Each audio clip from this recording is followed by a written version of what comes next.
Welcome to the Outer Realm with Michelle DeRoche and Amelia Pisano. Airing live on the United Public Radio Network, 105.3 FM in New Orleans.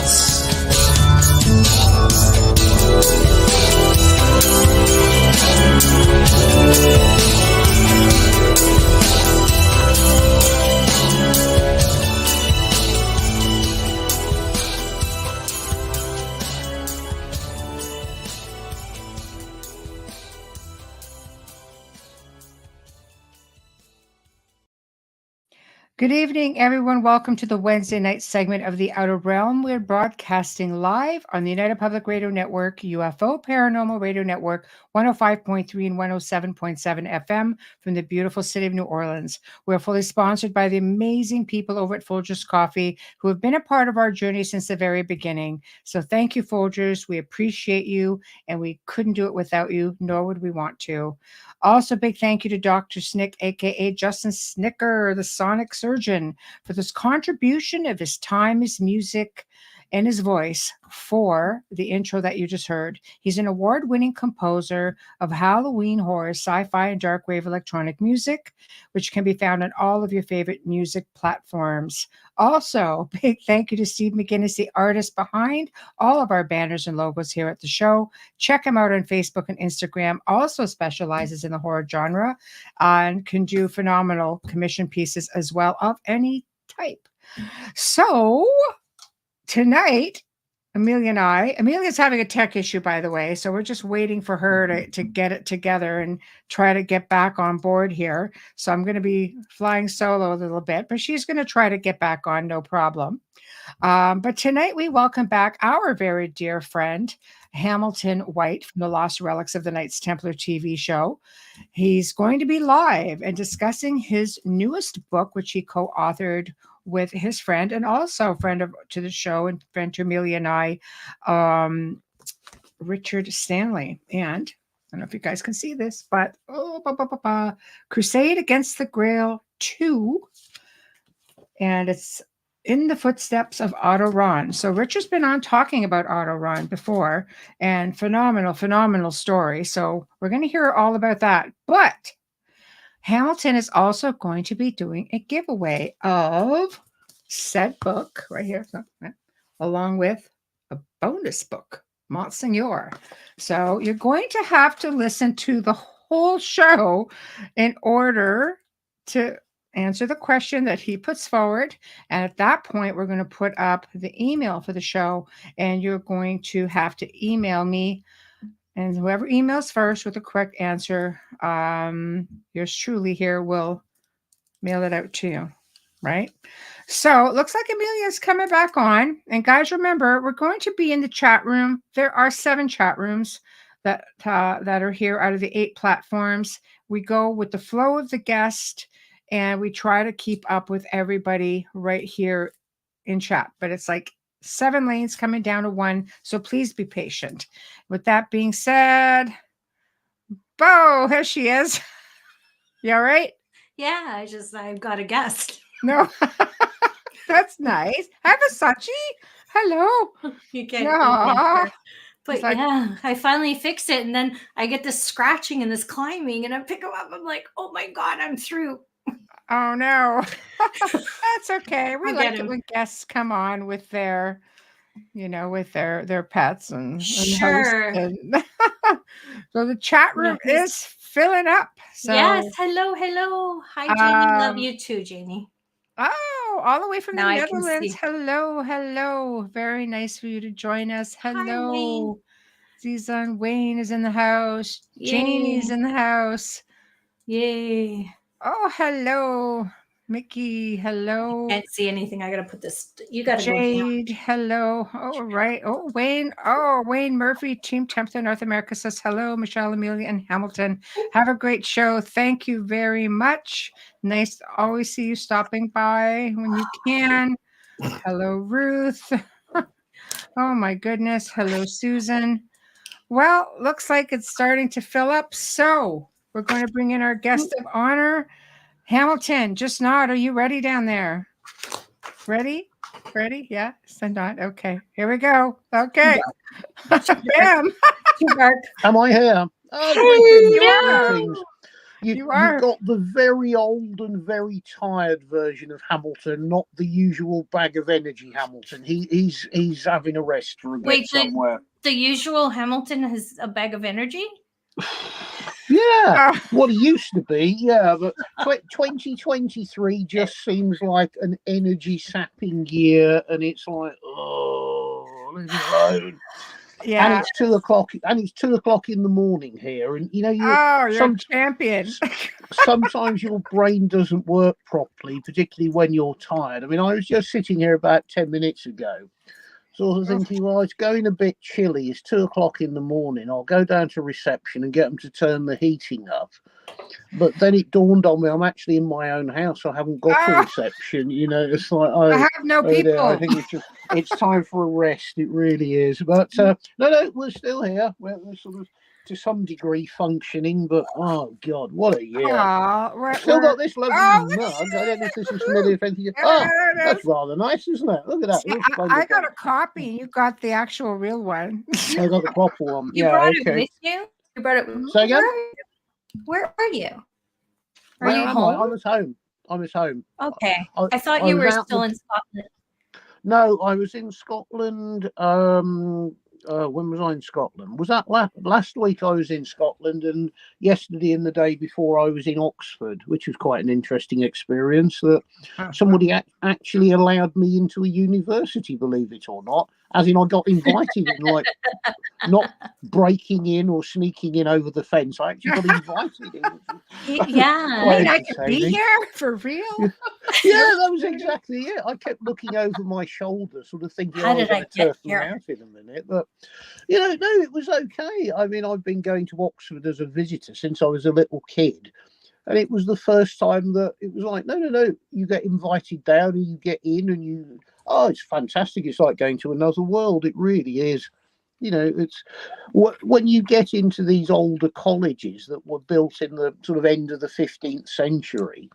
I mean, it's fantastic. I know it's a university, but it's like going around a stately home or something. It's just remarkable. It really is. It was very eye-opening. And yeah, they gave me a room in one of the towers, and great. I could look out the window over all of it. So that is all very confusing, but very, very interesting experience, I have to say. Look at you being all treated like you're a professor or something. Well, that was it. I learned you don't get called a professor. You get called a visiting fellow, is apparently what you're called. A visiting fellow is what you are. Fellow. You're a fellow. Yeah. And that's with a filter. No, it's something to do with that covers everybody, whether you're a visiting teacher or a scholar come to stay for a bit or somebody doing additional degrees. Yeah. It simplifies things, so I'm told. Wow. That's nice.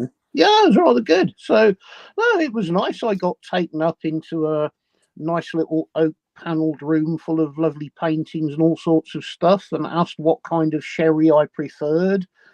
And it's like, wow, whatever I get free of charge is what I prefer. All of them. I was just going to say, I don't know you to drink sherry. You drink sherry. No, I don't. But you know, you just don't know what to expect. Really, it's just it's like being in a medieval world where everybody's wearing long gowns and.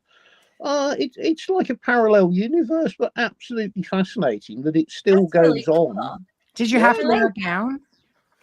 I didn't have a gown, no. I think you actually, to get a gown, you actually have to have some sort of academic qualification, so I believe. That's right. That's why you get such a hard time, because you have all the best stuff in the world, but you're not an academic. Got nothing. No, it was great. And I mean, do you remember? Oh God, I don't know when it was when we were having a discussion about those interesting, inexplicable stone things that had come out of the Atlantic. That it's like, this is really good. We ought to do something with this. Right. They've agreed to do some proper investigations of those. They're going to do all the, I don't know, scanning and resolutions and identification of stones, and do it as a full-on university project with all their scientific gear, which is great. Finally, we're getting somewhere.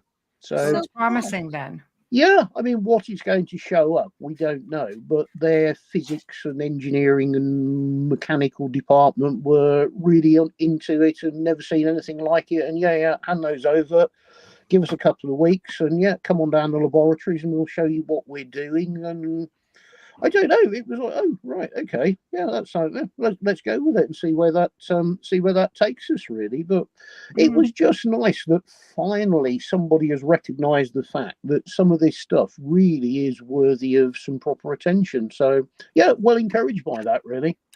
So considering what the pieces are, what are you hoping they're going to find? Because you know where you got them. So I mean, this is, you know. Yeah, I mean, I think what they're made of is quite obvious. They're some sort of graphite or graphene based material which is completely alien for where they've been found, both in the sense of there are no beds or mines of this type material anywhere near where they were found. And there wasn't actually any discovery of graphite until several thousand years later than the site appears to date from. Wow. So, I mean, I think what would be good to start with is if the geology people can actually confirm, well, yes, this is a version of graphite, then it's up to them. It's like, oh, right, yes, what you told us about where they've come from, well, that's really weird. We'd better go and start looking into this and see what everybody else thinks about it. Right. I can't see that they can identify it as any other sort of mineral, really, because it doesn't make sense. It's graphite. That's it, really.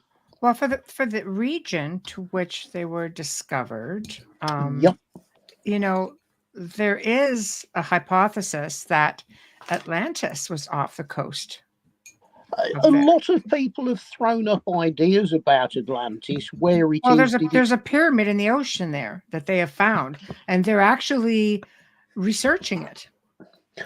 There's all sorts of ideas come up, and I mean, it's always one of the areas that has been proffered as an explanation. It was out in the Atlantic. Plus, I really don't know. It's not my area of understanding or knowledge. So I've just left it. I've handed the box over. There's the box. There's the paperwork. It's entirely up to you. Do what you want with it and draw your own conclusions. You have all of the equipment. So let's see what the science comes up with to start with. And when we've got the results of that, we'll decide what to do with it. Oh, very nice. Yeah, but it feels good that you can actually hand the stuff over to people who really want to do it, really understand what they're doing, and they're as interested as, well, probably more interested than I am, because, you know, they're used to weird materials and things that are a bit out of the ordinary, and they'd never seen anything like it. So, you know, it was like, wow, let's get this down the lab and crack on with it, you know. And they've got such wonderful, I mean, equipment. I don't even know what it is. They try to explain what these scientific measurement equipments and scanners do, and it's more advanced than most hospitals have got. You know, these universities have got such enormous funding to get the newest and the best of all of the kit. It's absolutely fantastic. So what's fantastic is you're just like this eccentric bloke who's got this amazing stuff, and you're being taken seriously. Well, I think that's why we fit with Hamilton. I know. That's why he's family. We're all eccentric, not blokes, but weirdos. We're normal. Well, I mean, I think that was part of what got them interested, is that, well, somebody just almost walked in off the street with a metal case full of stuff, kind of chucked it at us and walked off, and that's it. This is just get on with it, you know. Whereas fancy. I think that they're used to a lot more, I don't know if professional's the right word, but probably a lot more attention to detail than I'm ever likely to give anything. Right. And I think because of that, and it's you know, I didn't ask them what they were going to do with it. It was a case, there you are, get on with it, just do it. Tell me when you've done it. Here's a few little tidbits for you. Yeah. Save the big guns for later. Yeah. Yeah, and I mean, they know there's other stuff that is interesting and certainly worthy of the same degree of scientific study on it. And, let's see what they come back with it. I'm open-minded to all of it. And genuinely, I haven't got any clue about it at all, other than when I was given it, that's the story I was told. Here's all the paperwork. Mm-hmm. I know nothing more. I can't actually have any insight on it because I simply don't know. I love it. Challenge accepted. And definitely, yeah, that's exactly it. Yeah. Yes. And it's good for them if they actually come up with some results that are completely out of the normal. Mm-hmm. If they want to do a paper or whatever proper physicians do and whatever you produce for science journals, it's great for them to come across something new, because not that much new in the way of materials actually comes out anymore. Everything's been found and studied, so that's true. You're probably the only one getting any new material to study. Yeah. Ironically enough. But speaking of, new material, where you left off the last time you were on the show was the Henry Lincoln collection. How has that been going with you? I mean, you were going through it, or you were about to go through it at the time. And I know that you have been publishing books and so on. Yeah, we've got all of these as well. So how has that been going? Well, Henry's stuff has kind of been sorted through, and the better and more important books have been separated out and actually put into sort of sealed up polythene things, so they're not going to get damp and they're not going to deteriorate, which was kind of the most important thing to try and do with it. Yeah, just until something decides as to, well, where's it all going to go. Right.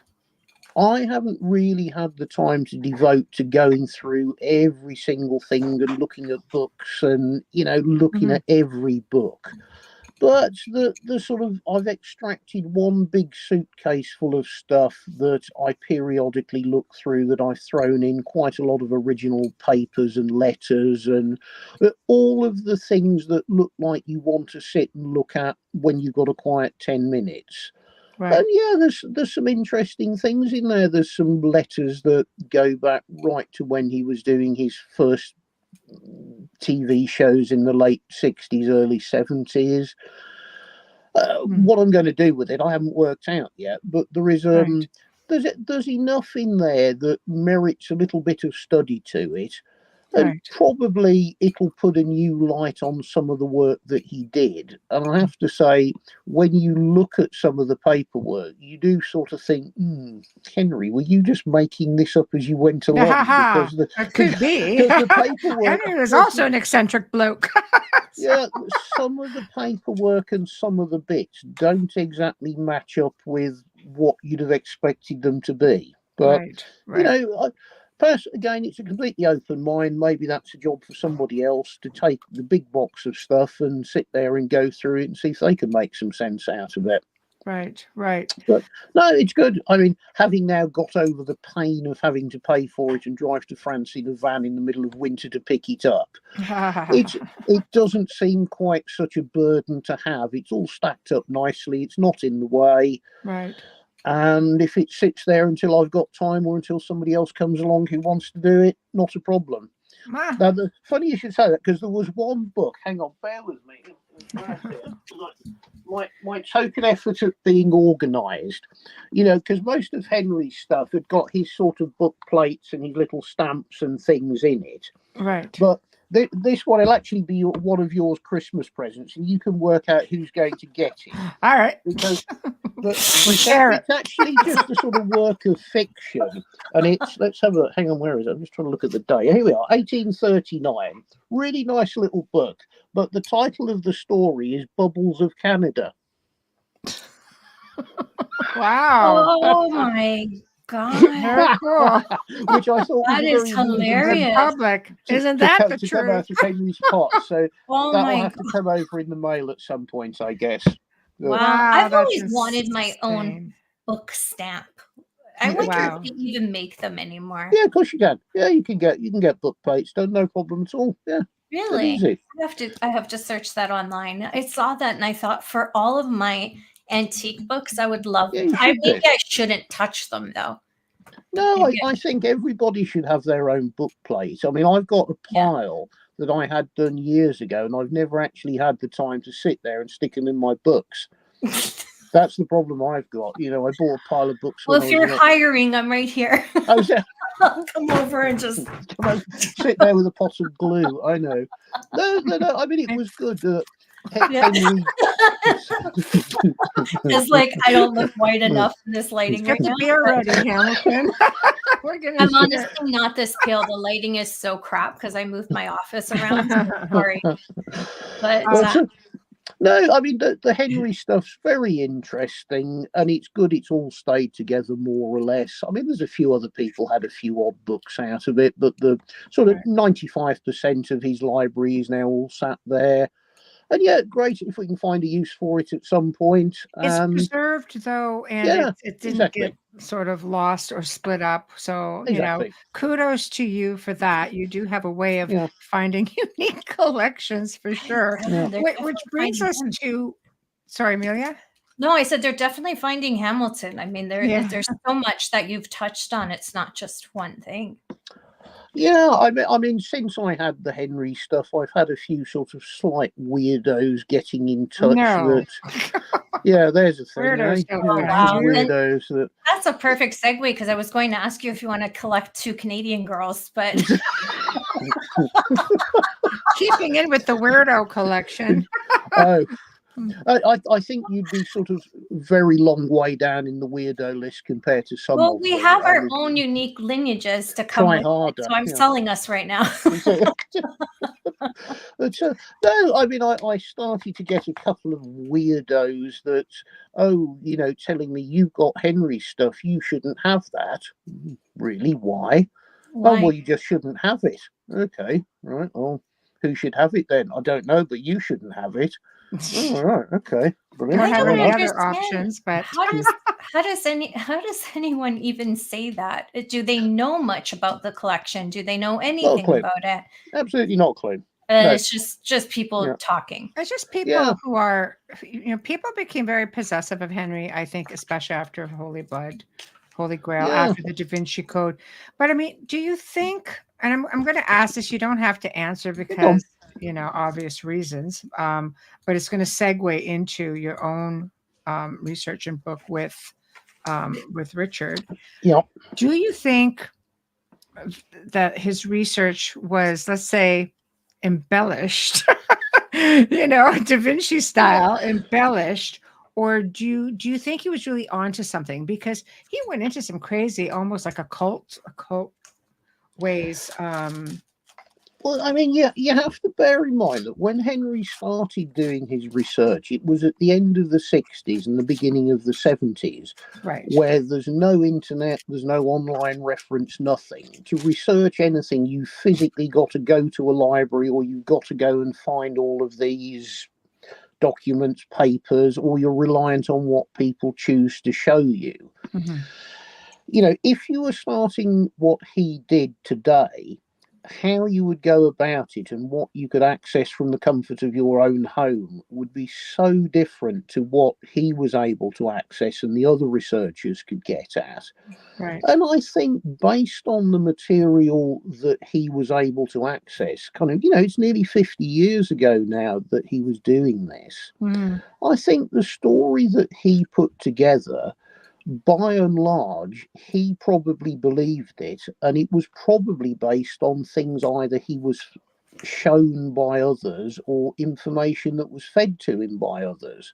Mm. Now, whether or not 90% of that information was accurate, or whether 50% of it was accurate, it's very difficult to say, because nobody knows exactly the documents and the things they were drawing the original information from. Right. And all three of the authors, you know, Bygent and Lee, also died very young. And all of the other people who were around at the time, you know, you may as well say they're all dead, because everybody now would have to be into their 90s or older that were actually part of the original crew that were doing the research. Would that include Elizabeth Van Buren? Because on Richard's recommendation, I did get Refuge of the Apocalypse, Doorway into Other Dimensions being Oren Le Chateau. Yeah, I think Elizabeth died about 10 years ago. I mean, she was certainly in the Henry era of being around the Rennes Chateau. Oh, yeah. And she had very much got her own theories and was doing her own whatever Elizabeth was doing. Right. But I think she went back to either America or the UK and died. I don't think there's any vestiges of Elizabeth over there at all now. Right. You know, all of the people of that era, the sort of the Andrew Sinclairs, the Tim Wallace Murphys, everybody's dead. You know, there's nobody there. Right. And I mean, you know, you listen to some of the stories about Henry. Yes, he was an actor, and yes, he tried it on a little bit, I think. But I don't think he actually set out to deceive anybody deliberately. And, you know, he did put his hands up in later life, sort of 30 years after the book was done, and actually started telling people, don't believe it, look at my other works on the geometry, ignore the Holy Blood. So, I mean, maybe having done further investigations and further research since the book came out, I think maybe he was trying to put a little distance between himself and it as a factual book. Interesting. But, you know, whether or not it is factual or not, it's just a good fun read. If you treat it as a bit of an adventure story and a bit of a mystery, I've read it. You know, really doesn't matter. Right. But again, you know, you pick up on, well, some of the things he was saying, are they a bit fantastical?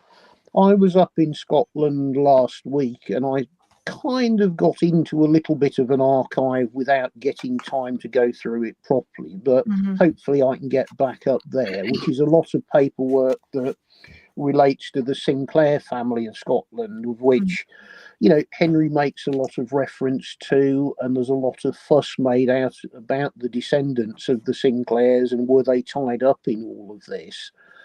And there's boxes and boxes of papers that came from one of the old boys who died again about 5-10 years ago. And it's his collection of Sinclair research papers. And there is stuff in there that certainly Henry wouldn't have had access to or known about. But there's bits of information within the clan archives that, well, actually, the same stories have been floating around in Scotland for hundreds of years. Is there anything into it? I really don't know, but it'd be fascinating to get back up and have a look and a dig around. And I met one of the older Sinclairs who's into his 80s and very friendly, wants to talk like people who wants to do proper research, quite happy to share the information. And, you know, that's another little thing when there's time to go up and try and dig through it. I mean, you need a week up there because there's just boxes and boxes of unsorted paperwork. You know, there might be something very good up there. I mean, Rosslyn itself is just a blueprint of information. I remember when Sean Williamson was on the show. I mean, what everybody wants to know, especially after the Da Vinci Code, you know, I asked him straight out, I'm like, what's under, you know, Rosslyn Chapel? And he smiled and said, Templars, of course. Woo! Yeah. So come on, don't ruin it for me now. No. Well, the structure that is what. Okay, no, it's okay. Go ahead. We're teasing you. We're playing with you. Yeah. I mean, the structure that is the fascinating building that is the church was built in the 15th century. So clearly that is built after the Templars. No argument about that. The argument is, does the carving and symbolism depict something that harks back to the Templars? Because there's an awful lot of symbolism that you can say could be Masonic, it could be Templar, it could be something else. And the interesting fact is the fact that the church building has been built over the top of a much earlier structure. So it certainly hasn't been built over another church, because the Sinclair church of the earlier period is about 100 yards down the road in what is now the graveyard. So the crypts or whatever is under the present Sinclair church built in the 15th century is something that nobody can actually turn around and say 100% what it is, because they don't know. Right.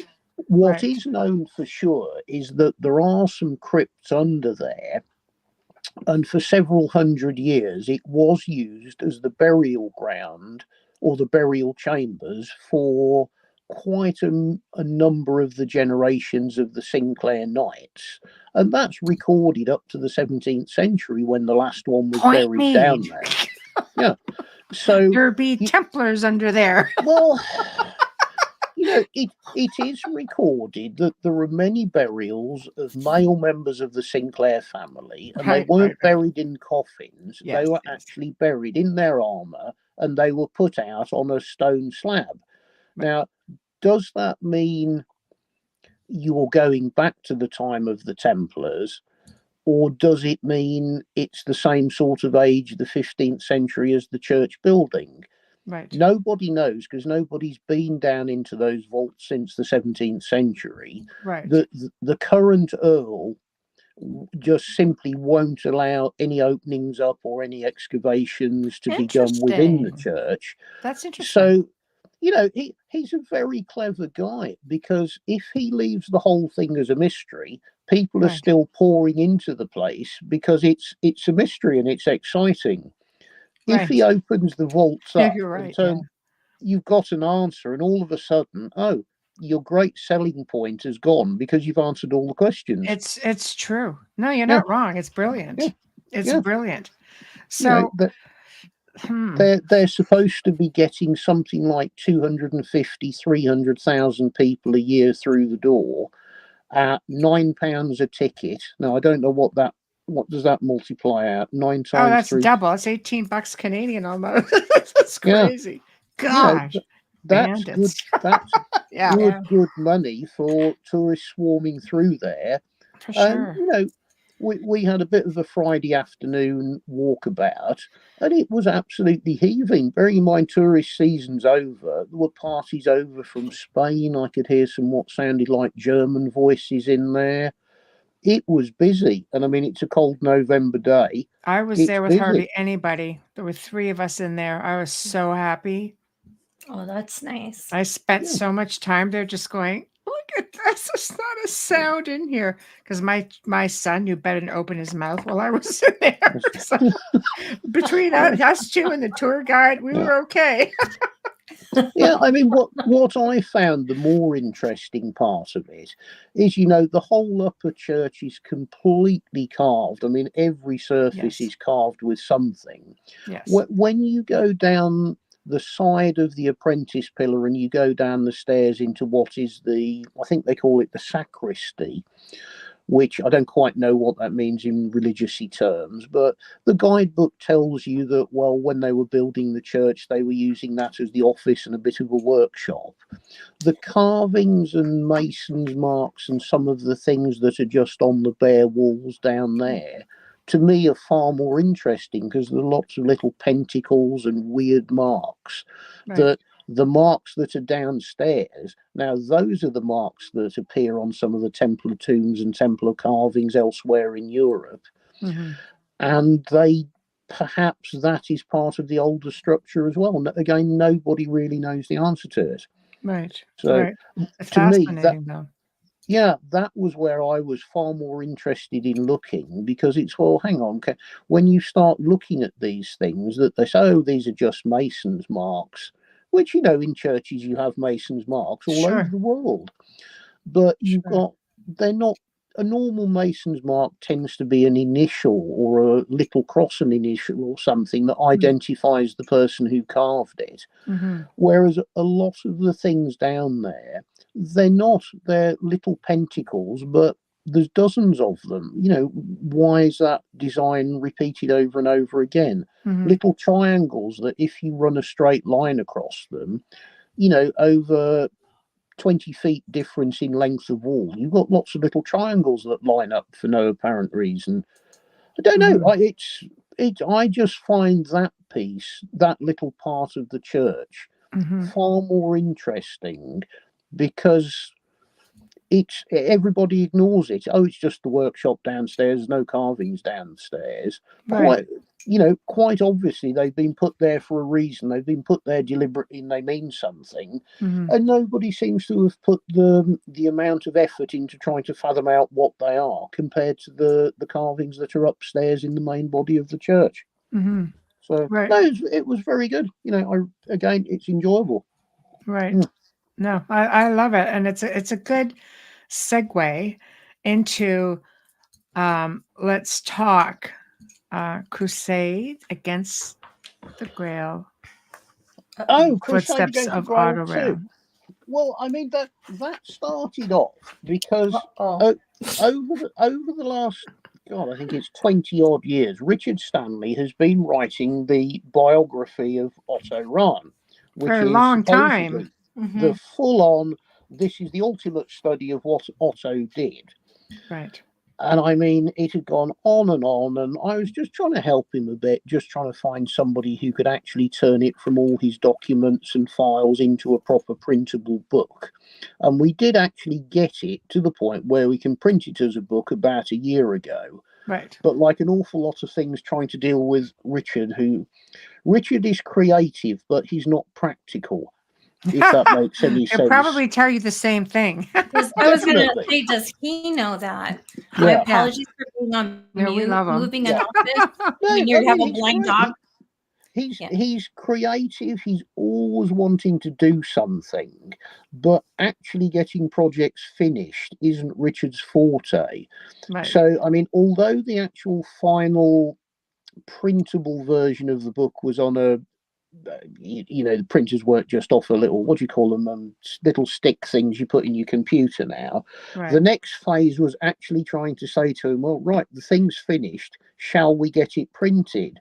And I mean, you know what Richard's like. A simple process of yes or no kind of took a year. But you can edit like 1,500 times because you're always going to find something, right? I got somebody that could do it for him, who's the guy who does all my printing. Then I got an explanation that somebody he knows in Finland was going to do it for him. Oh, that's good. Yeah, okay. I just left it because you know what it's like trying to reason with people sometimes. Yeah. And I don't really quite know what happened, but I gather that some books were printed, but somehow they managed to print them from the low resolution files, not the high resolution files. So what they printed was some of the photographs came out as blurry messes. I mean, I haven't seen one of those, but that's what I was told. So at the point of exasperation about 2 months ago, he finally agreed that, yes, why don't you get some printed, which was more or less what I'd said to him a year ago. So we do actually have now, at long last, a limited run of Richard Stanley's full biography of Otto Rahn. Love it. That's very shiny. How big is the book? How big is it? How big is it? Show it. Show the pages. The thickness. Show the pages. Okay, look at. No, I want to see how thick it is because this is 30 years. It's about 400 pages altogether. That's a big book. Yeah. Yeah, I mean, beautiful. It's 400 pages. Lots of pictures. That's a book I can read. Yeah, very nice. I think there's about 250 pictures, something like that. I mean, it is like a little mini encyclopedia. Excellent. Yeah, which very pretty. I got 50 done for him, which I think I don't know. I mean, basically, I just said, look, we will sell enough to pay for the printing, and whatever is left over, well, those are your books. And I think there's a box downstairs with about 20 or 25 books left over. Those are Richard's books. And again, it's like, right, okay, what do I do with them? Do I send them to you in France? Or are we going to leave them here? Are you coming over? What do you want to do with them? They are your books. They're in a box ready for you. And I don't know. I sent him a message that said, well, look, to DHL some over to you is going to be about 40 quid. And I just got a little thing back by text that, oh, great. But didn't actually specify whether I should send them or nothing. So. Okay.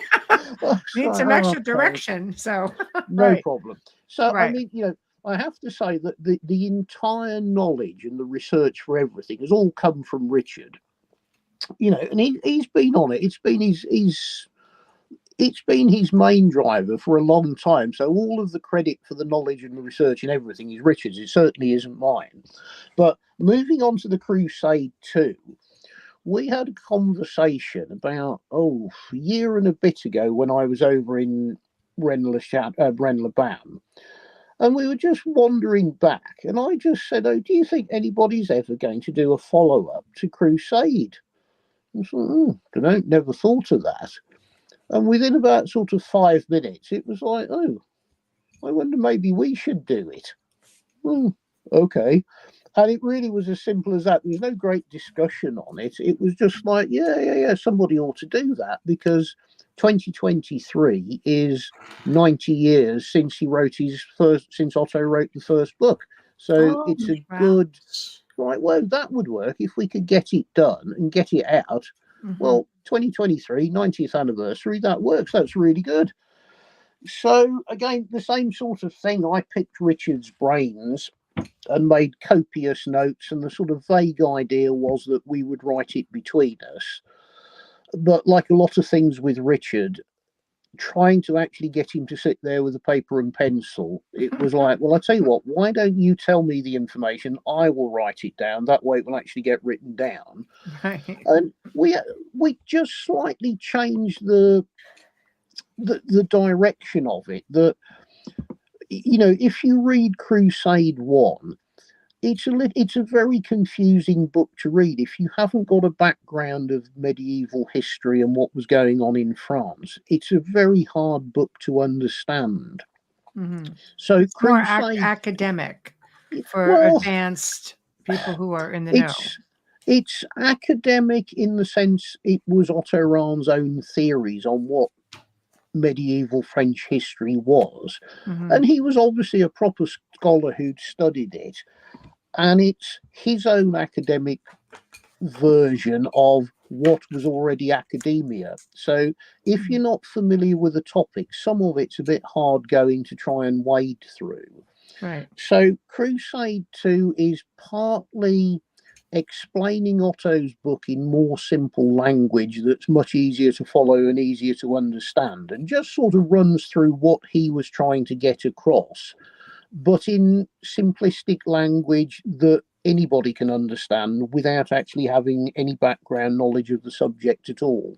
And then the rest of it, it's almost following him around from when he actually arrived in France. It's following his route coming down from Paris down to Toulouse and all the little villages where he stayed, and the sort of trips he was making out and where he was going to go and do his research, but with a little bit about all of the places that don't actually get covered in most of the tourist guide, because everybody does Montségur, everybody does all of the castles. Right. But it's very hard to find bits of information out about some of the really interesting little villages and some of the more obscure sites that he obviously went to that still exist. So it's like a little mini tourist guide with a page on lots of places that nobody's heard of, but you do actually drive past them if you're going on the way to the major places. And plenty of photographs. I trawled through the archives and found lots of photographs of the places as they were in the pre-war days. Well, you know, more or less the state of the castles when Otto was visiting them. And we did a then and now, kind of going back and photographing them now and putting the photos side by side. And it's really actually came out quite well. We're very pleased with that. You know, I sorted out getting it printed, and yeah, you know, you've got a copy of the book. It's glossy. Same thing. It's got lots of pictures in. You don't have to be a genius or a scholar to sit and read it. No, it was very easy to read. Yeah, that was the whole point of it. And yes. I've done no advertising for it yet, but it's been dribbling out. I mean, quite a lot of copies have gone out, and I've had a few shops take a box full of them. So next year, the whole, you know, it's just been too difficult this year for me to do anything in the way of promoting it. But hopefully next year, if there's a bit of time, it's like, okay, let's make a serious effort to actually get it out there and see if we can get it in a few shops and some of the touristy shops in France. And Right. it's nobody. It's great because there's a lot of pictures in here. It's really well written. It's really well documented. But for those who don't know who Otto was, briefly, because it just falls into getting how the Nazis were just so intrigued with relics and ancient knowledge. I mean, we know Hitler was at Rennes-le-Château at some point, Himmler as well. Why is this something that Otto decided to do on his own, or is this something that the party said, go out and get us this knowledge? This is part of the confusion about him, that he's branded, oh, terrible, he was a Nazi, he did this, he did that, you shouldn't be reading his work. Right. But actually, he had done all his studies and written his book several years before he was forced into the Nazi party. The studies he was doing and all of his journeys around France, he was doing that in sort of 1929, 1930. Wow. All funded by himself, entirely on his own, with no support, nothing other than the friends he made when he was in France and the contacts he made. And really, he'd finished the book and had it published. And I think the German one came out in 1933, I think it was. 33, although it was written a little bit earlier. And that was it. That was Otto as a private individual who'd always been interested in mythology. It's what he studied at university. It's what he did his thesis, or the German equivalent of a thesis on. And it was just his fascination with medieval history and whatever he thought the hunt for the Holy Grail was. And it was after the book was written and out in print, that's when it came to the attention of the Nazi party. And, he had no choice. It was a case of, if you want to carry on and be funded, you have to join the Nazi party. It's as simple as that. And he answered directly to Heinrich Himmler's office. And the confusion comes out with a lot of people that he was working for the Nazis. He wrote a Nazi propaganda book. No. Actually, if you study the subject properly, he wrote his book without any interference from the Nazi party. It was entirely his own work. The whole Nazi connection comes later. And certain members of the Nazi party were absolutely fascinated by the occult and some of the Grail legends. But that comes in sort of around the 1935 up to 1939 when he killed himself. But the actual pure interest in history that he was doing was many years before he was involved with the Nazi party. So, do you think that helped spike some of, especially Himmler's interest? Because he did have, you have now, the Knights Templar helmet, and you've got a sword, a lot of artifacts are floating around over there. Well, again, Himmler was, as a relatively young chap, he was very interested in German history, Viking history. And again, he was reading that type of book and that sort of historical subject matter before he became involved with the Nazi party. Right. It was just a topic that fascinated him. And then, as he rose in power very, very quickly within the Nazi party. All of a sudden, when he got access to funding and being able to access whatever books he could take from anybody, all of a sudden, a little passing interest suddenly grew into, right, this is the driver for having a whole department based on studies of the occult. We want the Holy Grail, whatever it is. Money's no object. We can send people out, which is where the connection with Otto comes in. Right. Because I think it was somebody's secretary or a driver gave Himmler a copy of Crusade Against the Grail, and he read it, and it was like, okay, this is the guy that needs to come and work for me. And the summons to Rahn came directly from Himmler in 1934, 1935, I think it was. Right. That's the brief thing, but what you need to do is buy this book from Richard Stanley, and you can read all 400 pages of it, and he will tell you far more about it than I know. Put it that way. Right. And then they can continue off to this one. They can, yeah, because that way, brilliant, excellent book. And I made sure it was here. When you look now at how many people really want to read a full-on biography compared to how many people have got a passing interest that, oh, that's an interesting story, and oh, crikey, I've been to some of those places. The pure historian is going to buy Richard's book because it is very, very good, and the research on it is fantastic. If you want to know who was in primary school with Otto Rahn and see a photograph of them, this is the book. This is the depth Richard has gone into. Wow.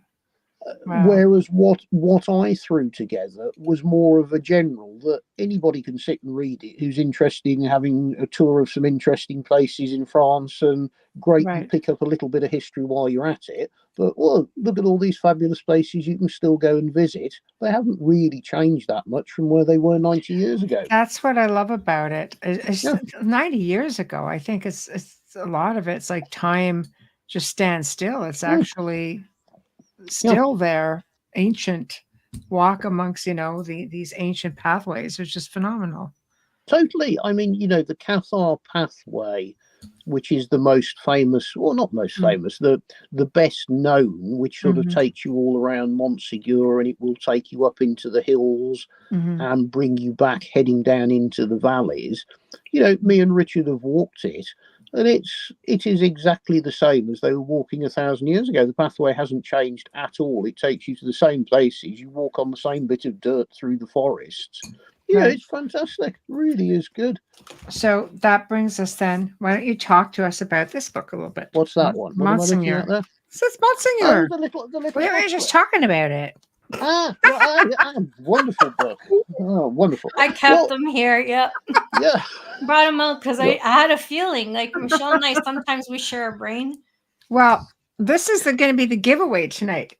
Bam, guys. So listen up.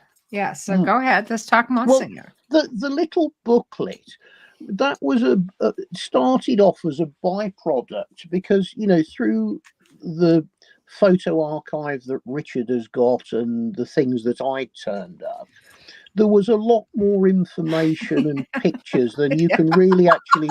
What does that say? Do they all autograph? I remember that. Yeah, these are our autographs. Just saying. Yeah. My favorite. Wait. Yeah. You got another one? Oh, this one. Yeah. Oh, that's a little me. I remember that one. I love it. I love it. Those are not the ones you guys are getting. No one can read it because it's too tiny on their. It's scribbly, isn't it? Yeah, I know. No. I would never let anyone read that. I'm just saying if they can't read it, so it's okay.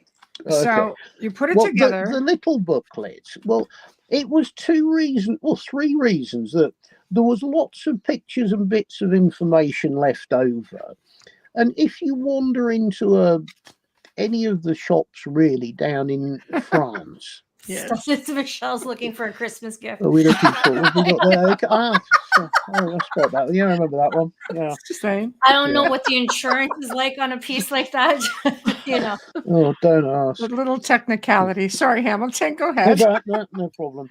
Where were we? Oh, you've lost me again. My brain's not working. Where were Monsignor, you put this little booklet together. Oh, the booklet. Yeah.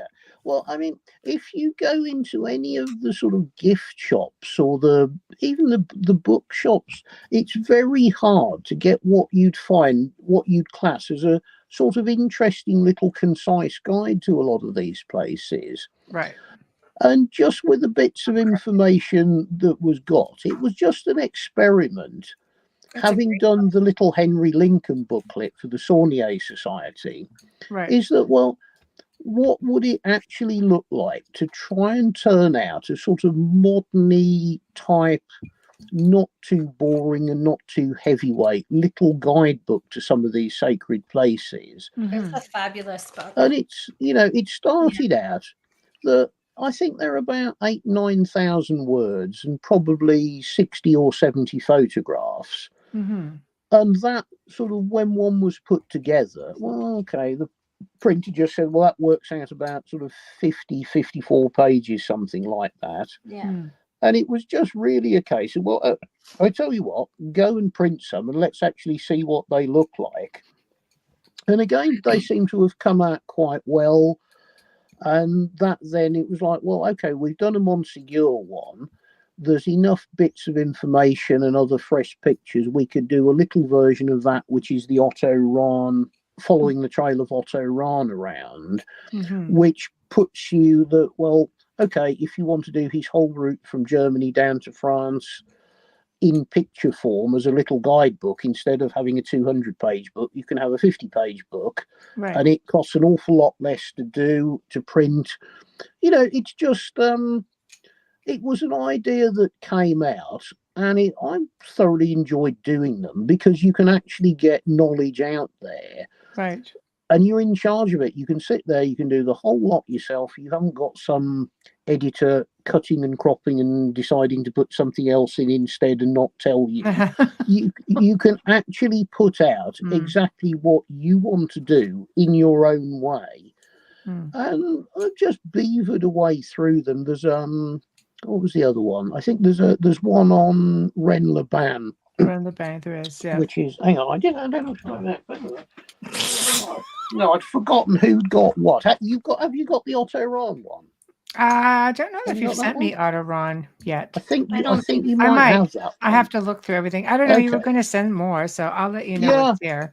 I mean, there's a little one which is like the Montségur, but it's Ren Le Ban, which is all about, just purely the village of Ren Le Ban, going from the Stone Age finds through to the Roman setting up. They're nice handbooks for the area and places to go. Yeah, exactly. I mean, a friend of mine who supplies books to the little bookshop in Rennes-le-Château, which is the main bookshop for the whole area, they've taken quite a pile of them, and they seem to be going out. I mean, they're moaning because they're written in English and they want French ones. Well, okay, not a problem. We can translate them into French. Would you like to pay? No. Okay.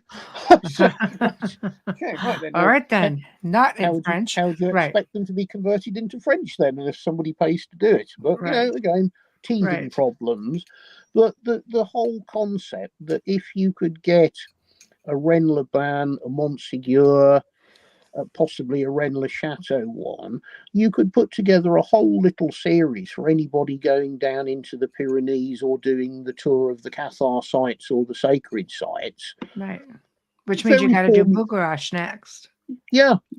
But again, there's a whole list of ones you could actually do, because you couldn't get a full book out of all of these places, but with a good enough selection of photographs, they're all interesting enough places that you could get a little touristy guidebook that's priced sensibly. Right. So that's been another thing that I've just beavered away on the quiet, putting these things together. And, come next year, if there's time, again, maybe it's when there's a whole package of them, actually go to a publisher and just sort of say, well, is it worth handing these over to a proper publisher instead of trying to do absolutely everything myself? I don't know. I'm not sure about that yet. But, well, I think it comes down to, creative control. Unlike, I think the big question here, and you can talk about the comparisons for yourself, from being an author to being in front of a camera. What are your thoughts on film? Because everybody's kind of wondering, if you're doing your own little authoring, if you're doing it yourself, writing it, setting it out, and you take it to the printers and you're publishing it yourself, you've got absolutely total control of what you put and the style of what you put out. Do you want it to be lightweight? Do you want it to be a touristy guide, or do you want to go in the direction where it becomes like a proper book? My thoughts are, I think if you're doing it commercially, it wants to be fun and easy reading that the person on holiday can pick up for not very much money. Agreed. And they don't actually Well, you don't want to to lug a big book around while you're No, traveling exactly. either. Yeah, I mean, Right. that's why the physical size of them, when you look at books that are A4 size, yes, the photographs are clearer, but an A4 size book is an awkward thing to put in your pocket or your handbag, and it doesn't fit on an average bookshelf. Whereas doing things the size I've done them, which is taking them down quite a few inches, you can put them in your pocket or your handbag. And I think if you're trying to do something commercially, it's got to have a nice, glossy, attractive picture on the front cover. Because if somebody walks in the shop and sees it on a shelf, what's going to get them to pick it up is a nice, glossy cover. Right. And I think a lot of people buying books, if you're a touristy thing, you pick it up, flick through it. Oh, that's got lots of photos of where I'm going. You've already made the decision that you're going to buy it without actually reading through it. Right. Whereas you pick up a book that's 75 or 90% text. Oh, that's too much like hard work. I'm on holiday. I don't want to sit and read that. I just want a bit of fun. So my direction with it was simply making something that is nice and lightweight. And because I'm doing the whole process, I can do that. Right. You know, if you walked into a proper publisher, are they just going to turn around and say, no, this has got to be more like a proper guidebook, less pictures, more information? Maybe they will, maybe they won't. I don't know. But at the moment, this way's working. I like what I'm making. It's really good fun. It's not much work. Everybody who's had a copy seems to like it and seems to understand that we're not preaching you a history lesson. It's just a bit of fun. Right. The difference between that and TV is you have no control of anything. You get told one thing, something totally different happens, and whether you like it or not, nobody gives a monkeys. It's tough luck, mate. Go away. So is it safe to say you've lost interest? Well, so put it that way. You know, no, it's a case of if you could do something that was actually representative of either history or of whatever objects that you're trying to be involved with, or a more accurate representation of how I function or how me and Carl or how whoever's there function, that would be very good. But unfortunately, that isn't the way TV works. They want something sensationalized because that's what actually people want to watch.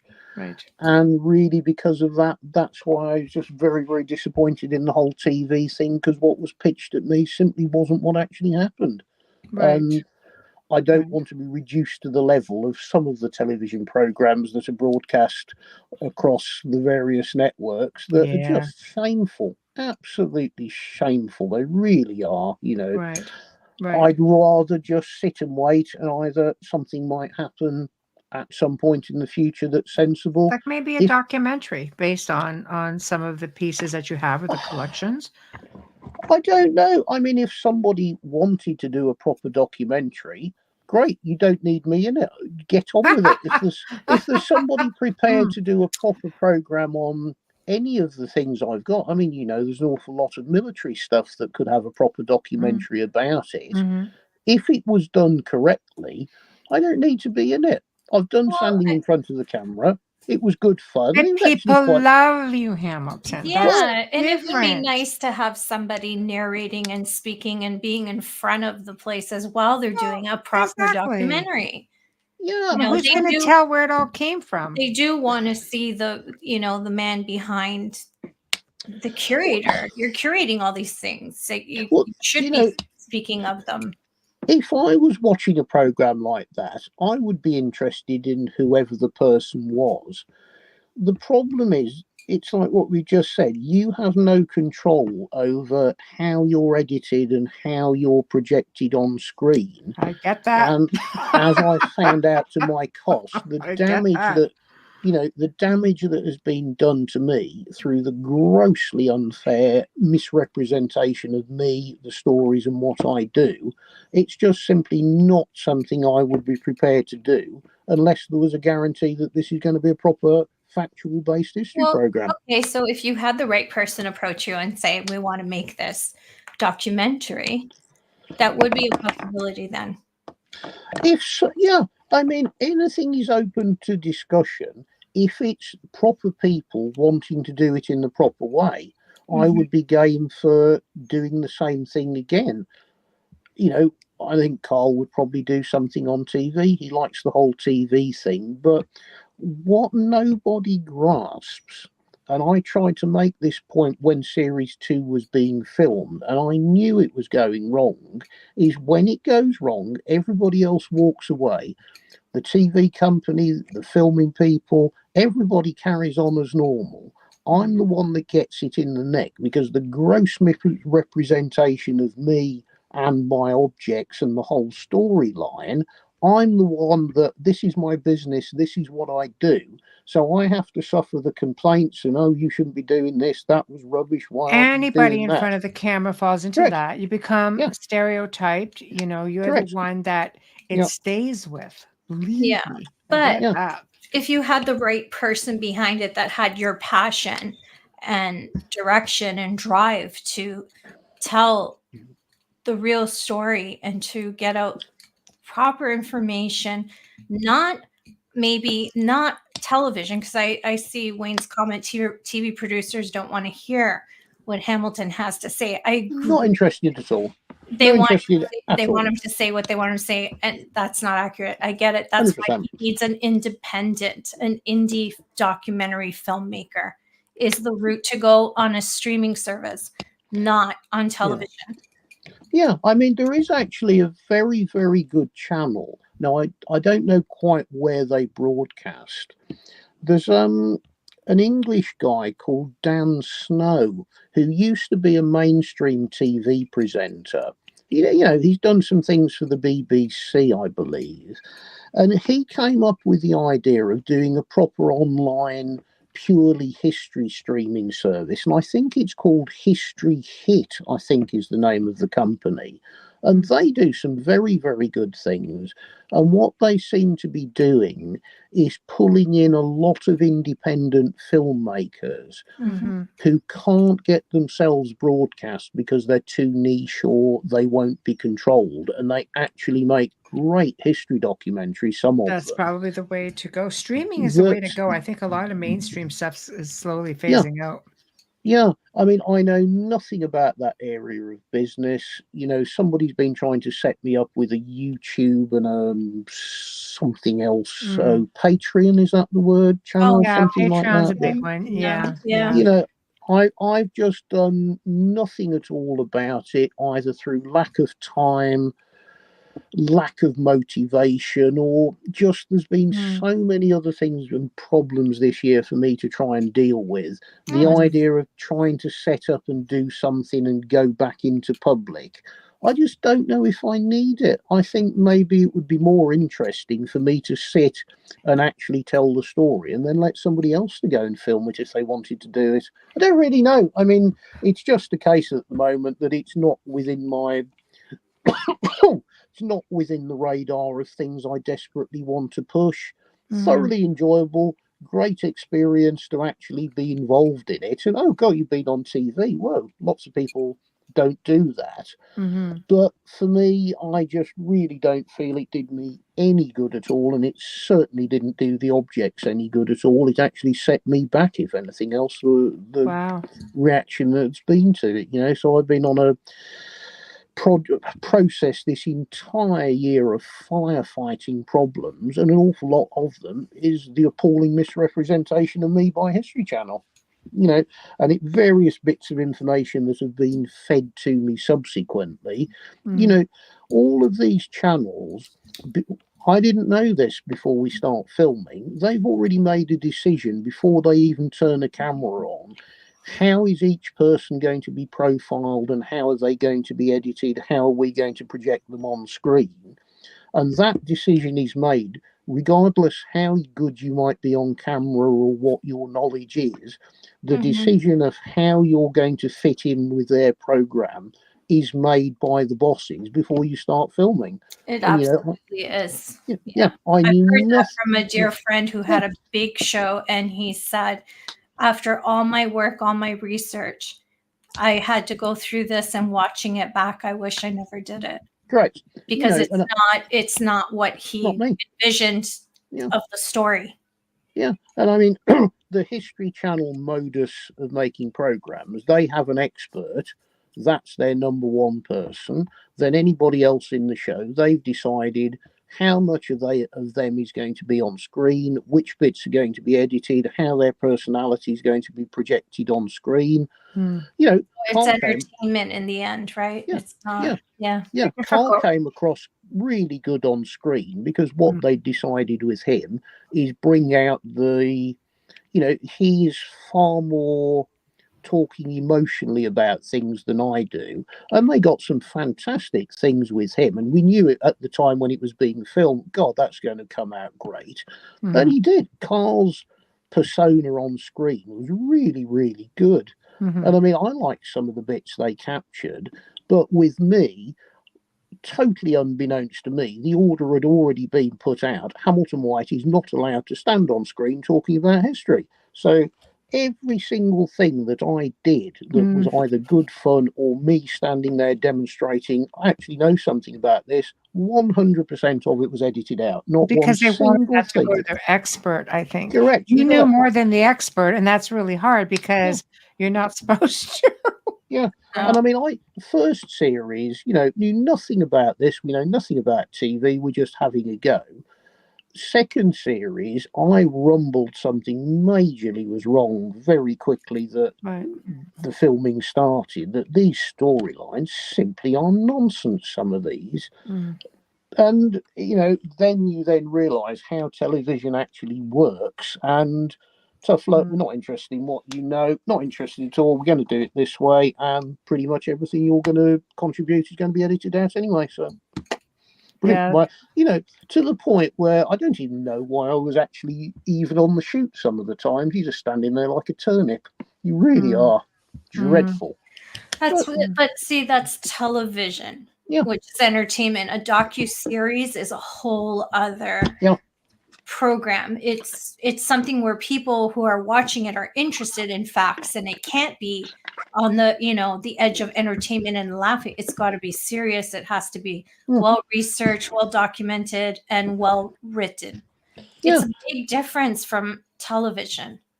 Totally and utterly. And I mean, I think you are right that the future now is all of the streaming services for everything. It is. I think, I've worked with many producers. I've had the privilege of working with good ones and bad ones, and some who actually took the time to listen to my input.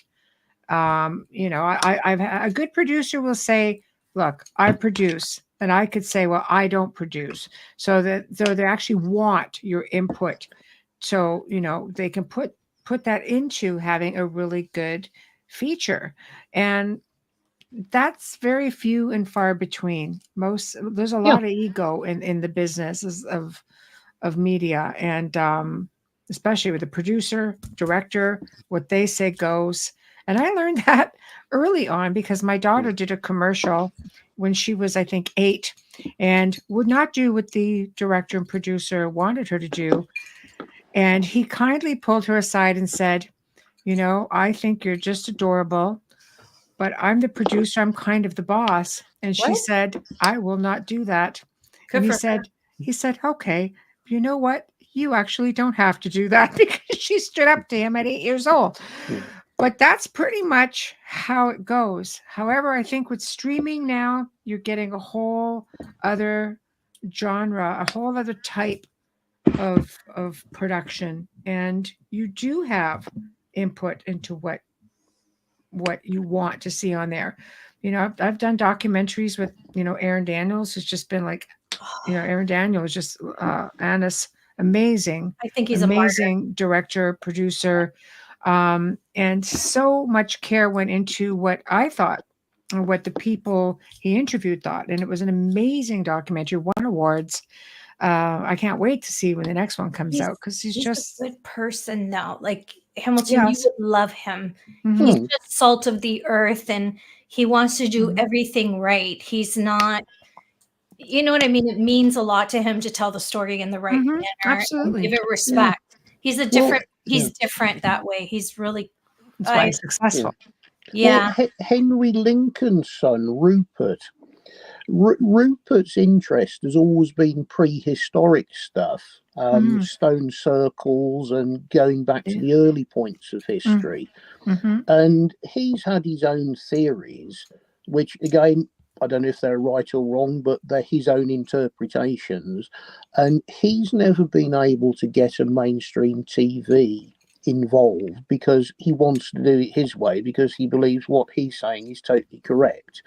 And him and his filming partner, they do their own documentaries and do proper programs, like sort of an hour and a half little miniature feature films. And they broadcast on this Patreon service, whatever that is. And he started explaining, it's the only way, if you don't want to toe the line of what the television company, you simply cannot get anything made. I mean, he had build your own membership that way. Yeah, your followers. Yeah, and I mean, I don't think they make an enormous amount of money out of it, but I think it's their way of getting their own theories. And I mean, it's filmed properly. They've got the right gear. They wait to go to the places when the weather's right, so the light's right. They do a very good job of it.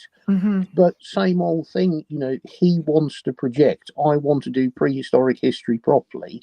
And he was just hitting the same brick wall. Nope, not allowed to say that. Can't do that. Got to toe this line. It's sad because it doesn't fall within the formula. And television has a formula, and that formula will stay the same for a handful of years, and it will change. And then everybody follows the formula.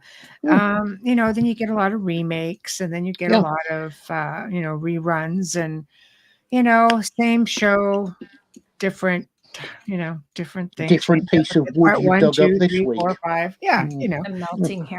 Creativity is just sort of gone out the window. But you know what? I think you've got so many things on the go. So what? I'm actually hold that thought, and we're going to do a Folgers. I think it's time for a Folgers advert. I was going to say it. Yeah. Okay. He's psychic now. He is psychic now. Just do it right here. Yeah. Go for it. If you want to do a quick, my lighting is so bad. Forgive me. Do you want to do a quick shout out for the book, Michelle, before I start?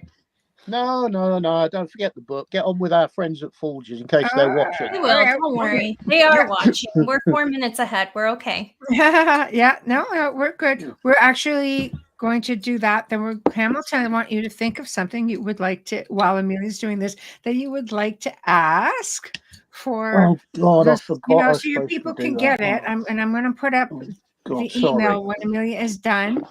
And here we go. We're going to put this right over here. There we go. And put something together so people have a little bit of time. I completely forgot. I know you told me to think. I went straight out of my head. Let me look in the book, see if anything leaps out at me. No F words. I'm going to start here. Yeah, you give it some thought. Yeah. And I'll hold this up and this at the same time, and we're going to go back to this. Okay, give me a minute. That's okay, because I have to say this. So you are listening to The Outer Realm with Michelle DeRoche and Amelia Pisano, coming to you live from the beautiful city of New Orleans on 105.3 and 107.7 FM radio, as well as live right now and archived on the Roku channel.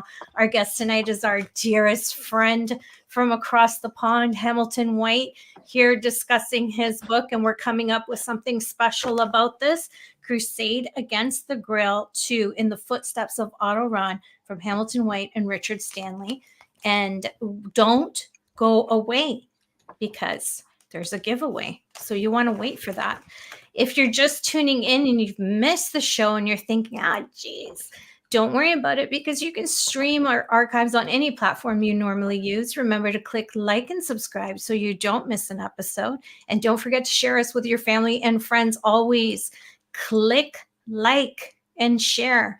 To the wonderful people at Folgers Coffee for your continued support in sponsoring our show. We deeply appreciate and we thank you so very much. We wouldn't be here without you. Our promo, our banner, all of our media. Thank you to Steve McGinnis, horror illustrator. He's a fantastic artist. Steve creates horror images, but he also does commission pieces as well. And you can find him on Facebook. Loving our intro? Well, so do we. And guess who's doing that one? Dr. Snick, the sonic surgeon, Justin Snicker, award-winning composer, vocalist, and musician. You can find his music on Amazon and Bandcamp. Stream on any platform that you normally use. And you can find Dr. Snick on Facebook and Instagram as well. And if you're on Instagram in my stories, I know that's a personal account that I have, but I am featuring him there right now.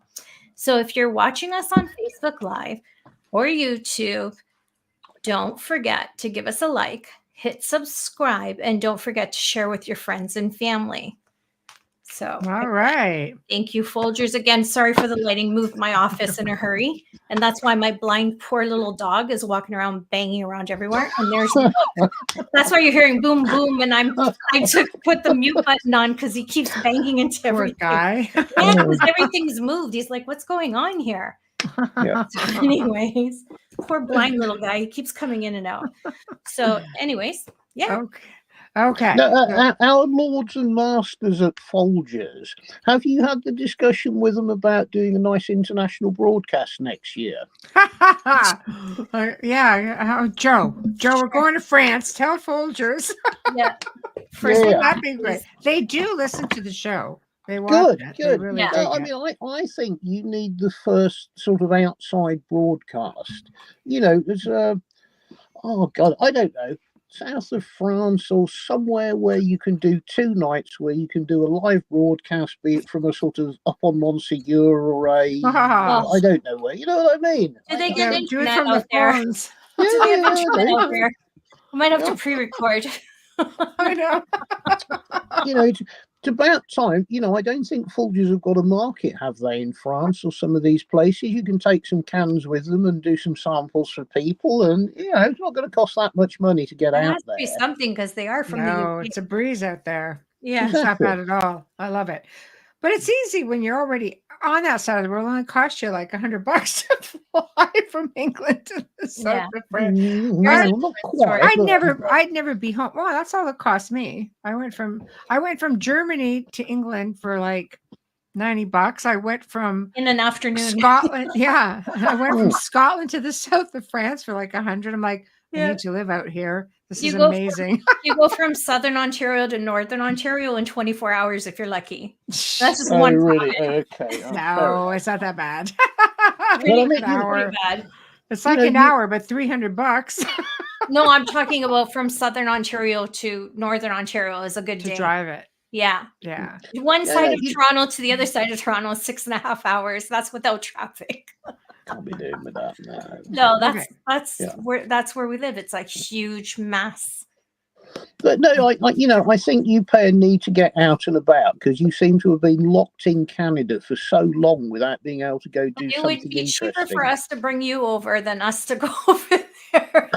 Yeah, okay. Well, yeah, I mean, I appreciate that, but that doesn't really help you being able to crawl over some interesting sites or go and do things that you can't do in Canada, really, does it? I love it down there. And I know seeing it through your eyes and Richard's eyes would be a much different experience than what I experienced the first time. And Amelia's never experienced it, so that'd be perfect. So we can just tell her anything and she'll go for it. She's never been. Don't forget, she's psychic. Yeah. She also reads body language, but hey. Lying is not the thing you want to do to me, but let's go to this one. Yeah, excellent. You know, you could follow that book round. You could do a little live broadcast, 2 nights on the trot of like, oh, this is where we've been today, and oh wow, look at this little cave, and we went in a cave and we did all sorts of stuff. That would be so interesting, and it's something a bit different, you know. You should write that up since you're the writer, and Joe will pitch it. Yeah, okay, not a problem with that. We would promote it for you. Yeah, well, what about if Joe is dragged along as well? Yeah, yeah. You know, does Joe do coming out to interesting places, or I don't know? Do you have UFOs down there? Pretty sure you do. Boogarash, he'd love Boogarash because that's where all the UFO lot. I've got pictures of UFOs. Bart has sent me some from Boogarash and Monseigneur of UFOs. Okay, yeah. I mean, you could certainly get enough UFO and the sort of that little Well, genre that's of what it would take to get Joe aliens down and there. oh, would it? Okay, yeah, that would work. I mean, Well, genuinely, he can do UFO undercover, and we can do ours. yeah, you can do sacred sites and the other things I that think would I work. match you up with Bart because he can do, his show down there, becoming quantum conscious. And he's done them from the south of France because he spends about 6 months there. He does them every week. Tour for Mary Magdalene. Yeah. Well, he does Grail stuff. He does those tours, the sacred caves and things like that. Well, exactly. To do a show from one of those places or a little collection of those places, I just think that would be really cool. You'd get so much good reaction out of that. Oh, we would have so much fun. Exactly. We really would. We'd have a lot of fun. Yeah. You got to be careful what catches the film. You need to think of a question now, Hamilton, because we need to give people time to think about it. The show email is right up on the screen. Honestly, I'm struggling at the moment. I know you told me yesterday to think of a question. I completely ask a question. Skim through a page and find something that you can ask. That's what I'm just trying. That's what I'm just trying. But if nobody's read the book, you're going to have to ask. You're going to have to give something pretty generic. Just say something that you mentioned at the beginning of the show that people have been tuning in since the very beginning. Okay, all right. Okay. Let me mull that over. What else? It's very early in the morning for Hamilton, guys. Be patient. But you guys are getting not just Crusade Against the Grail, you're actually getting Bugarash as well. Or Monsignor, sorry. And it would be good if, it's a 2-for-1. Yeah. And it would be good if you could pick it up because postage is so expensive. Honestly. Right. Having posted books around the world over the last couple of months, I just can't believe how much it costs to send a book to somebody. It's embarrassing, really is. I know how much it costs to send stuff to dang England to you. Exactly, to send a mug to England. I mean, it's ridiculous. Oh my God. So give us some thought because I'm giving it some thought. I am. The email, you can ask something that we've talked about on the show, perhaps. Okay. So anybody who's tuning in has to go to the Outer Realm contact at gmail.com. So again, the Outer Realm contact at gmail.com. That's the first email that comes in. Is essentially that's the one we're going to grab. You have to have the right answer. You do, yeah. You definitely have to have the right answer. Could we do it the other way? Whereas I just sort of say, okay, the answer is 1927, and the point of it is somebody's actually got to come up with the question as to nobody's ever going to get that. Oh my God! Are you drinking? No, but they will have to try and figure that out. I'm on energy drinks today to try and keep myself awake. Okay. Ask a question something that you felt wasn't covered in series 2. Christ. Well, let's face it. Or I mean, most people are familiar with Lost Relics of the Knights Templar. So you can ask a question going back to, how about one of the artifacts? Okay, well, I tell you what, no, let's stick with Otto Ron. Let's go with that. Because, I mean, it is relevant, bearing in mind that's what the book's about. Okay. Okay, well, let's set it so as people have actually got to go and do a little bit of background research. Because I think, with all of the things that you do, I think when you're actually sort of either presenting or you're putting something out there, you shouldn't necessarily just be, right, that's it, this is the stating of the fact, this is what you've all got to swallow. I think what's interesting is to get people actually, right, well, I've read what he said. I'm going to go and do a little bit of further research on that and do a bit of digging myself. So somebody who can get themselves onto Google, what was the name of the town where Otto Ron was born? Oh, that's a perfect question, people. How about that? Okay. So let's put that into the chat. Yeah, got him. Yeah, that's okay. I'm going to go right here. Book. I mean, I'll have to go and look it up because my brain, I know I should know the answer, but I don't. What was the name of the town that Otto Ron was born in? Yeah, there we go. Yeah, okay. Okay. Now, if you buy a copy of that, It All right, actually guys, tells there's you- a question posted for everybody. Book giveaway. It actually tells you the name in the first paragraph of it. So excellent book. I suggest you buy that. It will give you the answer. Then you can get a free book. How about that? Okay, and you Yeah. can find the information online very easily. You can. So. Yeah, it's Okay. out there somewhere. Yeah, definitely Okay. is. There you go. Okay. Okay. And don't forget to email the answer. Have Don't to email put the it answer. in chat. Yeah. Because Can we I might stop give it away. thinking now? I Yes, really you don't can want to stop do thinking. Okay, any so more thinking. so My got brain- yeah, so Yeah. yeah. my brain stopped thinking in about August, in Email all the honesty. show with Between the August answer. and now, it's been on autopilot. I just kind of nod and either. Mine stopped a year ago. I was- Yeah. Well, I'm Oh, gonna dear, put dear. down book giveaway live show only. Okay, so then we're gonna go with the Outer Realm contact. Are you entering the competition yourself? Yes. You're gonna send me another set. Oh my gosh.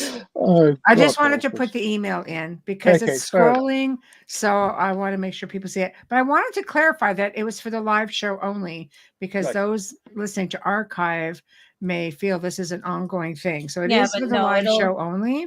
By the Right. time they listen, it'll already have been. Yeah, Somebody will want it, exactly. So definitely. Yeah. Definitely. Yeah. Okay, so Has anybody fired any questions off? Because normally in the chat no, room, they've it just been No, seems- they listening comment. and they've been Nothing. yeah. Okay, fair Yeah. enough. Wayne did All make right, a okay, comment where he said some of the flowers that were carved in Rosslyn Chapel were roses from the New World. I didn't realize roses are just from the New World, Hamilton. Is that a thing? From what I gather, that there are some carvings within the chapel that supposedly are species of plant that weren't known in Europe at the time when the Like chapel corn? was built. Yeah, I think there's corn and maize, which goes all over the top of one of the window arches. But the roses, I mean, what's considered New World?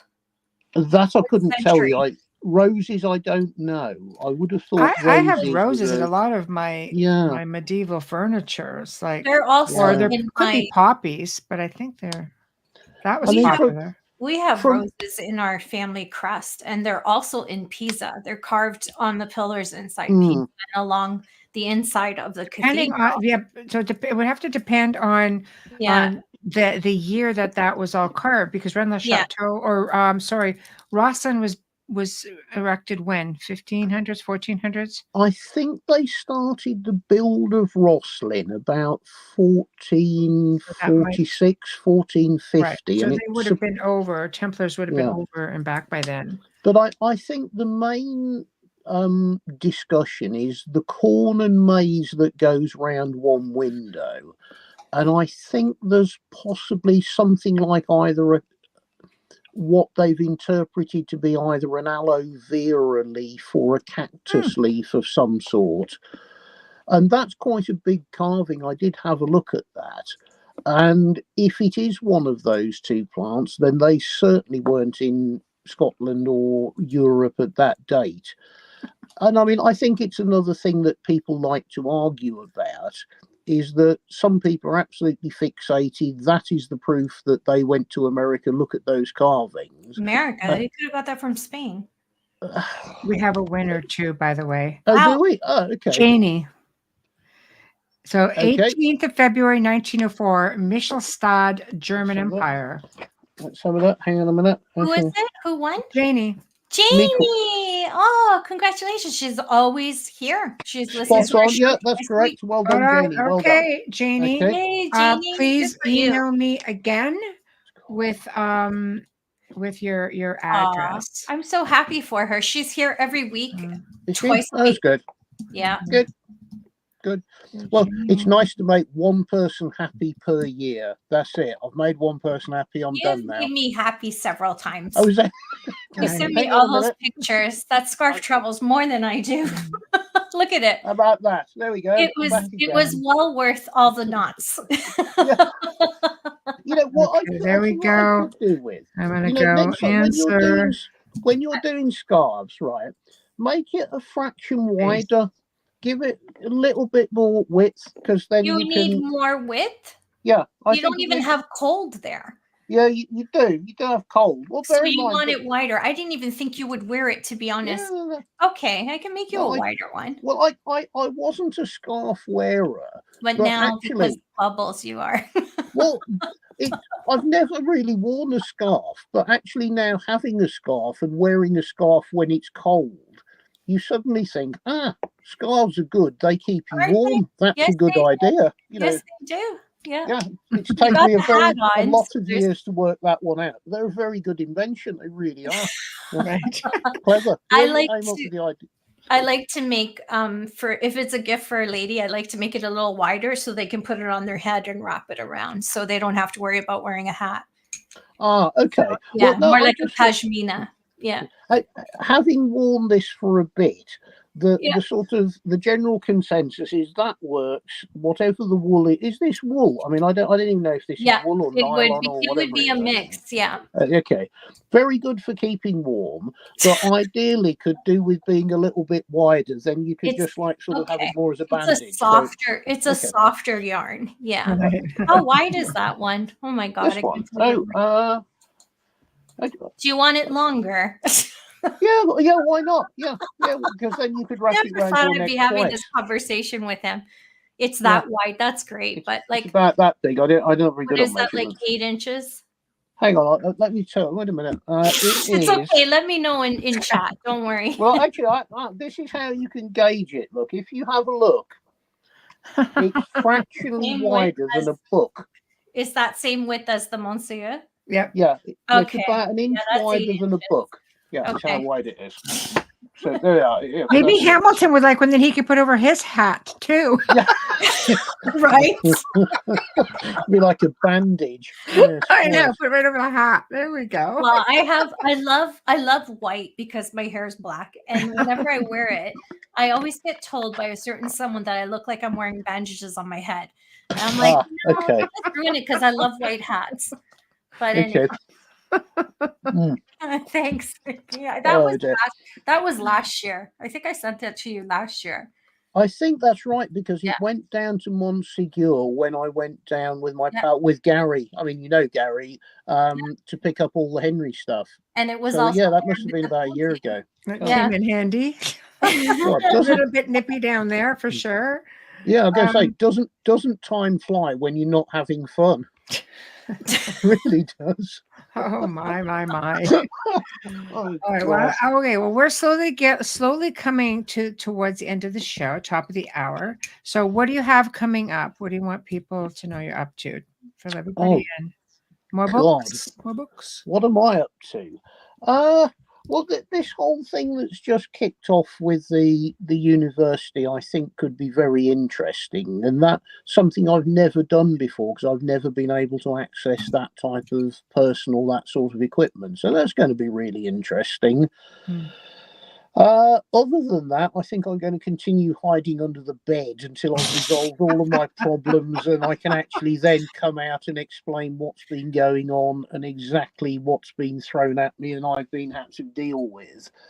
Because, there are just some very, very unpleasant people out there who've got their own agendas. And, if you find yourself on the end of it, it really isn't a barrel of fun. It really isn't, but we're getting there. It's just a very slow process. And it's why I've not been on the internet or Facebook or any of the other things. It was just a case of, right, I've just got to cut this, go underground and deal with these people. Slowly things are spinning around a little bit, and I'm getting to the bottom of exactly where all these problems are coming from. And it'll be very interesting when I can sit with a piece of paper and write it all down and just say, right, there you are, read that. That's why I had to vanish for a year, and nobody will believe it anyway. But it's I know, isn't that the craziest thing? when you get into these areas where, where people start talking about, well, the men in black, oh, don't be so ridiculous. Actually, you know what? When you've been on the end of it and they start following you about, those out-of-place artifacts, we know they're there, don't we? We can give you lists and lists about people who have had about that on the show encounters with men in black. Yeah, he talked about it on the show before when you showed your out-of-place artifacts. Yeah, well, that wasn't me. That was the guy who actually fished them out of the Atlantic 15 odd years ago. But it's like, okay, they do exist. And I know. They have their own ways of functioning, and it sort of seems to be, right, they gauge what can we do to make your life a misery and cause a problem, and they really genuinely do it, really. But no, it's going to be interesting because it's all going to be flipped round, and I'm going to leave them scratching their heads with a bit of luck. So it's just, for the moment, I've just got to keep my head down, keep working away, and I think it's going to be next year before things are able to come round a little bit, but I'm still here. If the world doesn't go too crazy, Hamilton. Next year is only a few weeks away. I know. Yeah, I know. It's I'm at the point, and it's all come together fairly, really only within the last couple of weeks that I've really got to the bottom of where some of these problems are coming from and what I can now actually do about it. Now I know what I'm dealing with, and it's right. Okay, all right.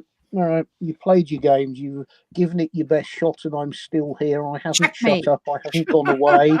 Right. You have your intimidation efforts really don't kind of bother me too much. Right, let's flip this around a bit and see how it works. So that's where we are, and I think 2024 could be quite interesting, actually. We've always got your back, Hamilton. That's cool.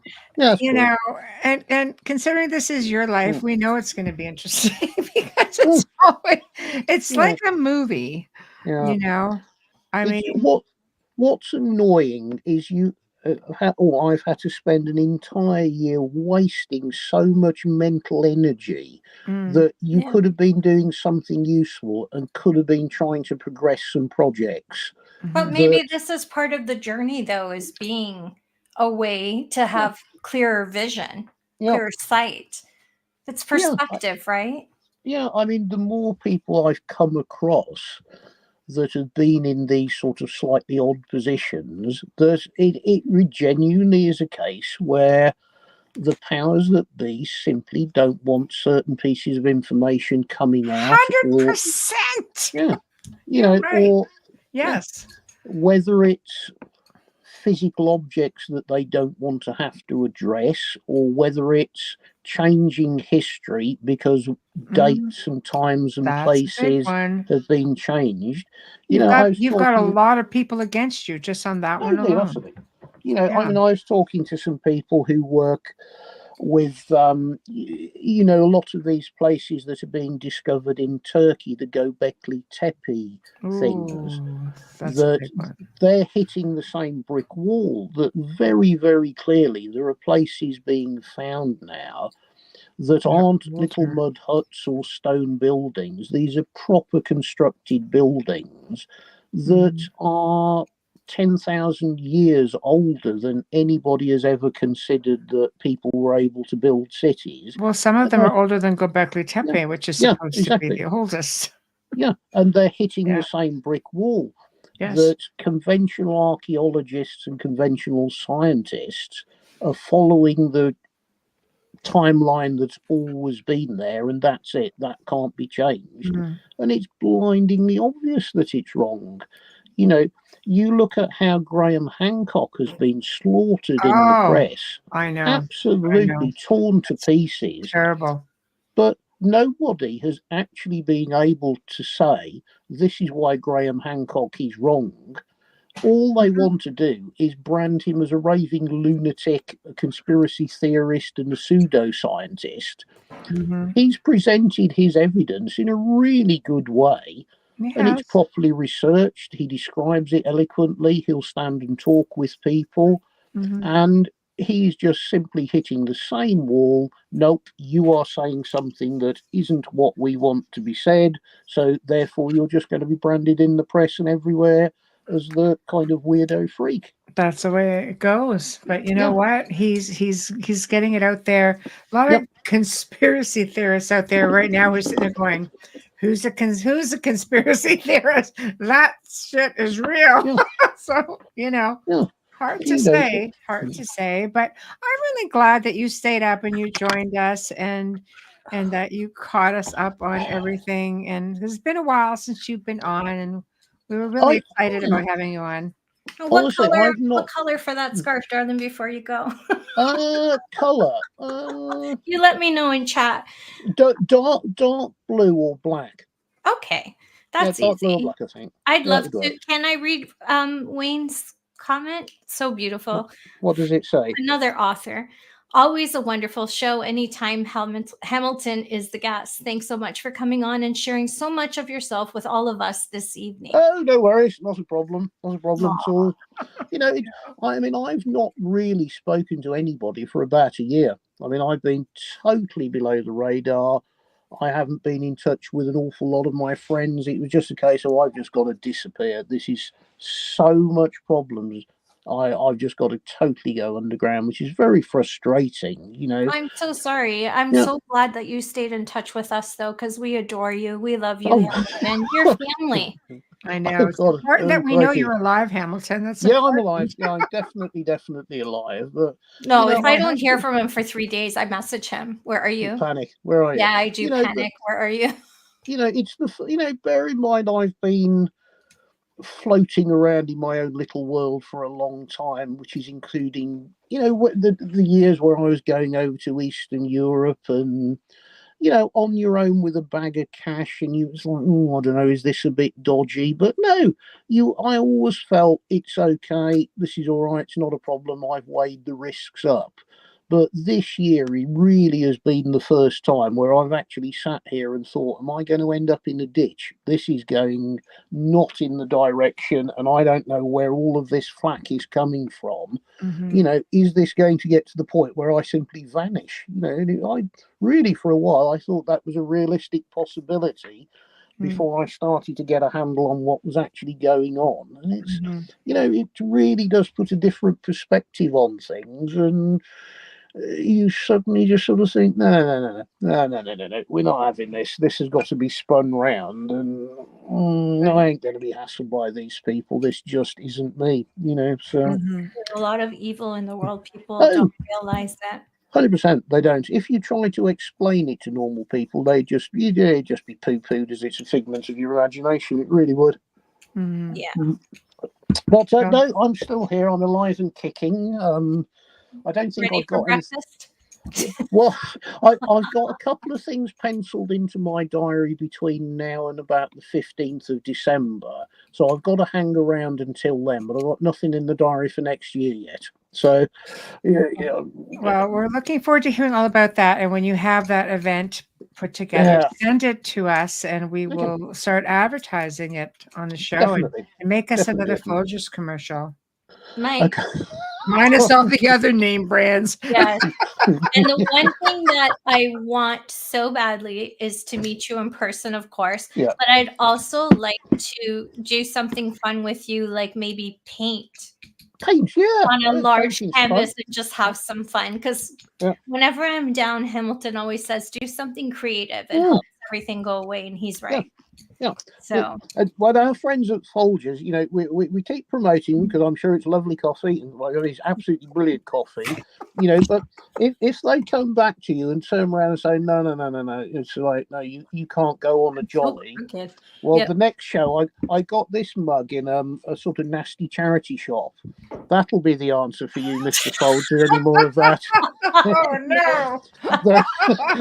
Do you want us to carry on with this one? Honestly, we can do it. It's really good. You're on a warning. They love you, so you have to be nice. We want to see some cooperation now. Come on, we can take your advertising to a new level. It's not going to cost you much. And if they want to come with us. That's it. They're going back to their roots if they do that, because they're originally from England. you get Mr. Folger or whoever's the CEO at the moment to come along, and we take him on a great jolly. Yeah. It's a party now. Folger comes along. It's a party. It's a party. Yeah, that works. Exactly. And we know the coffee's good, so we're good. Exactly. I love it. You know, I think we ought to do something, you know, next year. Just the fun needs to be put back into life. I think everybody's been down and miserable and having their own problems and I think for long enough. Great idea. And I've said this to Hamilton before. We should do a little segment of tasting McDonald's through Europe, because it is nothing like here. Yeah, it is nothing like here. The food quality there is on a higher level. Yeah, yeah, there you go. Yes. Jeannie, who won, is 48% Scotland DNA and 39% British. And with that sorry, said, I missed that. What was that one again? Janie, who won the book. Yeah. She goes, I love you all. I'm 48% Scottish and DNA and 39% British. Oh, okay. So that book is perfect. What does Wayne just say? I'll put on a Folgers t-shirt and pose as a CEO. I bet everybody in the audience would do that. But Wayne would be more intimidating because he's 6'4". So I love an optimist. Anybody who can come up with an idea like that deserves to be able to do it. Deserves to come along. If you've got the nerve to try and pull it, I wouldn't know who the hell a CEO was. He could introduce himself. I'd go with it. I love it. There's some creativity. Oh, okay, well done, guys. Wayne. Hang Excellent, tight. Wayne. I'm just signing off. Hang tight. So thanks to everybody for tuning in this evening. Big thank you to Hamilton White, who's flashing the wrong cup. Anyway, we are really grateful to the folks over at Folgers Coffee for sponsoring our show. Thank you, thank you, thank you. Big thank you to Dr. Snick, aka Justin Sicker, the Sonic Surgeon, for his contribution and his sponsorship. Big thank you to Steve McGinnis for his artwork and his contribution. Thank you, thank you. Tomorrow night, guys, is the return of Dr. Arlen Andrews Sr., who's going to be discussing his book series, The Shadowfall Chronicles, the Thaw Trilogy. That's the plan. So join us then. Until then, we'll see you tomorrow. Happy Thanksgiving, USA. And hopefully you'll be able to come and hang with us after that yummy Thanksgiving meal you're going to have. So think of us while you're doing that. We've already had our Thanksgiving, so we'll be with you for the well wishes all the same, because they're all over our page. Exactly. All right, guys. Good night, and hopefully we'll see you all tomorrow night. Night.